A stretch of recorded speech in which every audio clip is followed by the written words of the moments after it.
So what would you guys say is the biggest challenge today in board design, right? As we pack more and more layers together, you got high-speed signals running around left and right. Things are getting denser and denser. How do you guys work through that? I guess the big technology now that we're using more and more is the stack via technology with the smaller line widths and now I guess the new materials, the dielectric thicknesses and things like that. So it's just density. It's the I/O continue to go up on the BGAs mostly, and then they get smaller and smaller as far as the overall package size. So you're just forced to go to different via technologies more and more. Which, unfortunately, I've been doing this for years and years and years, and they always told us that the auto routers would keep pace with the new technologies, and you do more hand routing now on circuit cards than you did 15 years ago. Really? Yeah. Talk to us a little bit about your competitive landscape internationally, right? There's always the fear that Asian board manufacturers are going to take over the world, but then the reality of it is that they're usually a generation or two behind. Is that true, or is that? The high technology stuff, the cutting edge stuff, we still go to the United States. You go to the DDIs, the TTMs, the VIA systems. Those guys are the cutting edge guys. They really are. Any new technologies, they were the first with the stack vias. They were the first with the laser via stuff. And you can still get stuff in 3 days. Right. And customers always want that.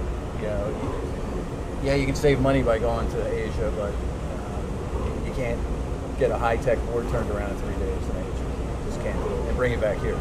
Manufacturing does seem alive and well in the United States, not at the consumer volumes, right, but at specialty applications, industrial, military, that sort of stuff. We're doing pretty well. Yeah, I actually worked in China for 2 years, so I'm kind of familiar with what works well there and what doesn't.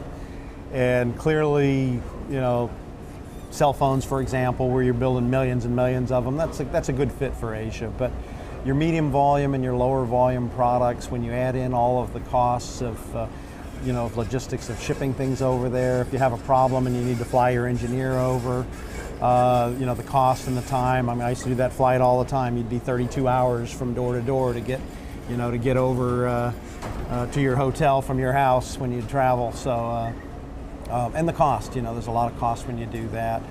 And if the product is, a lot of the products aren't that labor intensive, as you can see from our facility here. It's a lot of automated placement and so forth. So if there's not a lot of labor in the product, we can get the materials for the most part pretty much the same price as you can in China. So we are seeing some companies starting to move production back into North America from Asia, where they don't have the volumes that justify the extra expense of supporting an offshore facility like that.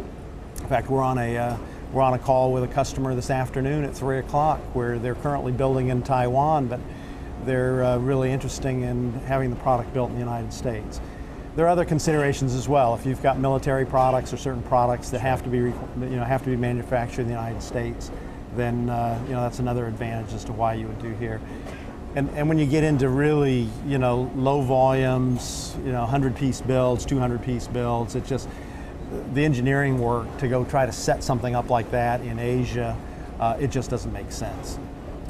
Were you getting any quality feedback from these people who are onshoring now that they weren't satisfied with the quality in addition to the logistics issues? Well, yeah, I think it's widely known that for high volume, the Far East, Asia, they can do very well in high volume, where you're just building the same thing over and over and over again. But in a lot of cases where you're building a high mix, low volume product, a lot of times you're not going to get the quality out of China. And one of the things that I faced when I was in China was, you've got different tier suppliers that you're using, and you've got your international firms that are in China, and then you've got your your kind of higher class, Chinese companies, and then you've got these dirt cheap companies, and of course the pricing goes all over the map. And with the dirt cheap guys, you expect you're going to throw away 10% of what you get is no good.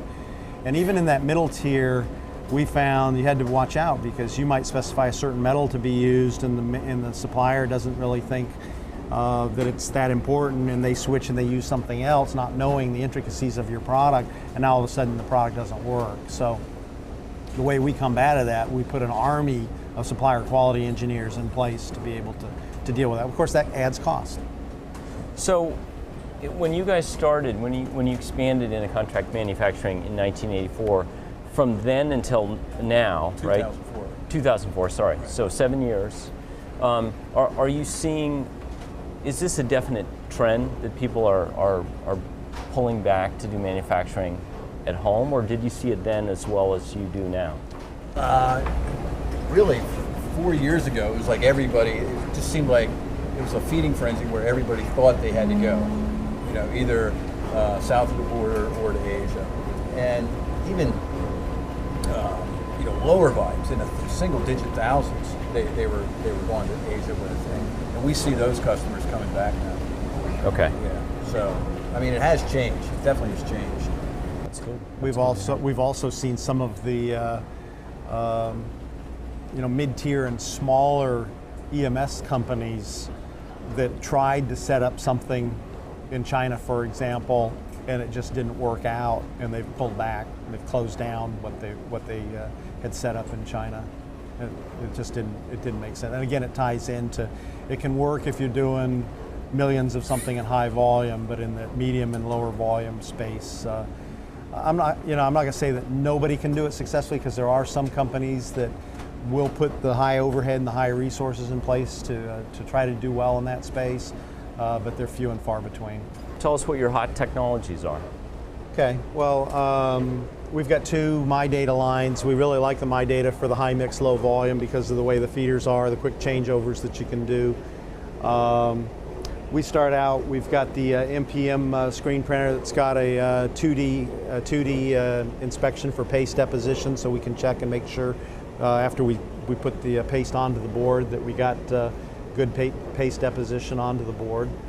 And then of course we go into the placement machines. Where's MyData based? MyData is based out of Sweden, is it? Okay. Yeah.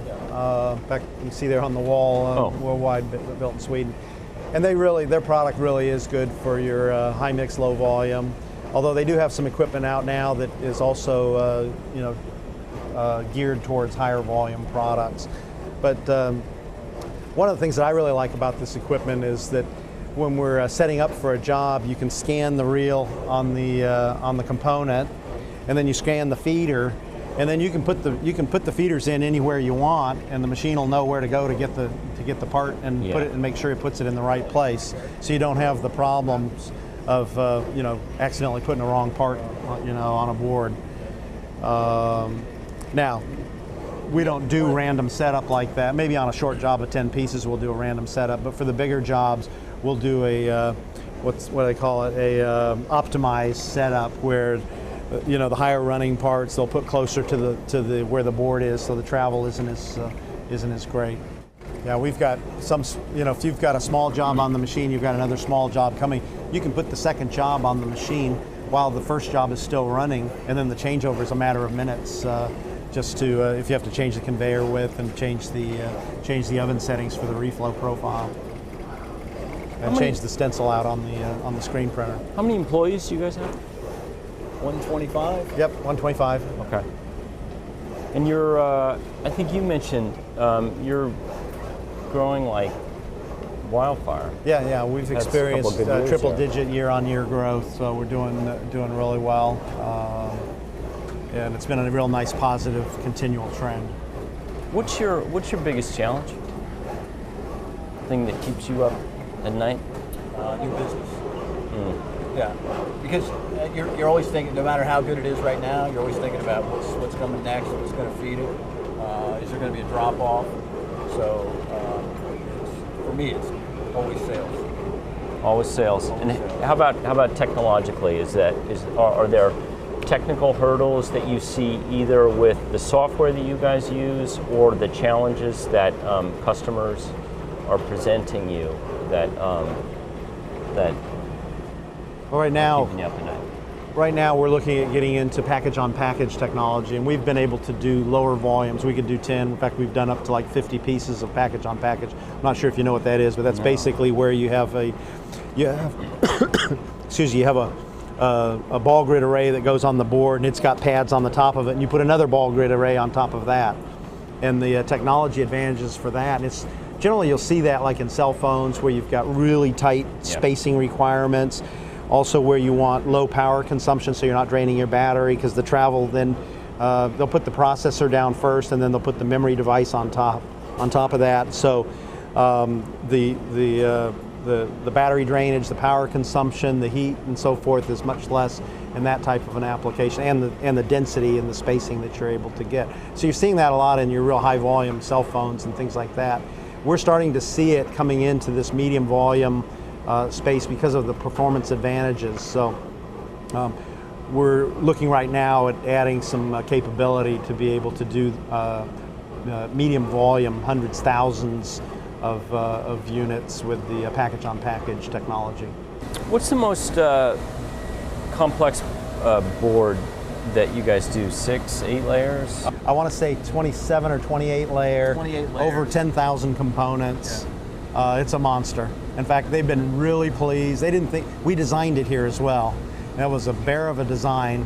And I think the agency didn't really even think that it was going to be possible to do it in the space and size that we were able to do it in. And so they're very, very pleased with that product. 28? Yeah.